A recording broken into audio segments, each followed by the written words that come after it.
સીતારામ ખેડૂત મિત્રો, આજે આપણે અમારા મિત્ર છે રસિકભાઈ એની વાડી આવ્યા છીએ. પીપળવા ગામ છે, લાઠી તાલુકાનું, અને 20 નંબર આ સિંગ છે અને 20 વીઘાની છે.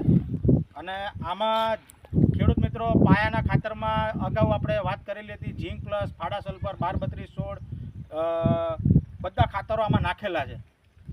પ્લસ આના ઉપરથી સૂયા માટેના 2 રાઉન્ડ કરેલા છે. અને અત્યારે આપણે આમાં 2 વખત ઓમકારનું આ 052-34 આને આપેલું છે. એકવાર આ સ્પ્રે કરેલો છે અને કાલે બીજી વાર 052-34નો સ્પ્રે કર્યો.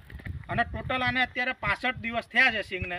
અને સૂયાનું પ્રમાણ એટલું બધું છે. અને આ આપણે આમાં છોડ લીધેલા છે કે એના તમે પોપટા જુઓ. અત્યારે જે પ્રમાણે 65 દિવસની સિંગ થઈ છે, એક એક પોપટું પૂરેપૂરો વિકાસ કરેલો છે.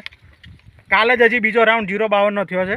એટલે હજી 10 દિવસ જશે એટલે હજી આમાં આનો ગ્રોથ હશે, આમાં હજી દાણા બેસશે અને આવા પોપટા થાય. જો અત્યારે 65 દિવસની સિંગમાં આ રીતનો આ 3 છોડ લીધેલા છે અત્યારે.